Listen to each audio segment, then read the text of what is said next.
Hello सांग मैंने चलो आ गोटे नुआ वीडियो देखिए चैनल तो नुआ खोलीदेले आ कौन करी मु जानी पारनी को वीडियो छाड़ी कौन करी मु जानी पारनी।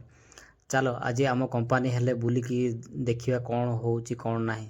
चलो आम कंपनी देखले जानिबो मु कोठी काम करूची आ कौन करूची। चलो देखिए ये होचे आम रास्ता ये होचे आम कंपनी आइचर शोरूम।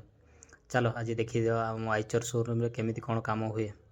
चलो आज गला मात्रे आमको यही गाड़ीटा देले यही गाड़ी काम करूँ केमती काम कलु कौन काम कलु देखंतु। ये होची गियर बॉक्स खोली सारा पर ये क्लच प्लेट क्लच लोडिंग सब खोली सारा पर आम चेक कलु सब भल अच्छे ये आपको देखुची सब ठीक ठाक थिला। तापर आम देखिलु सब जिते ठीक ठाक अच्छी क्लच लोडिंग भी ठीक अच्छी तार फ्लाई व्हील भी देखिली फ्लाई व्हील रिजर्वेरिंग सब ठीक अच्छे। तापर आमको कहगला बूस्टर चेंज कलु MCPC 2टा जाक चेंज कलु। कौन पाई चेंज करती आप जानवाई चाहते चैनल को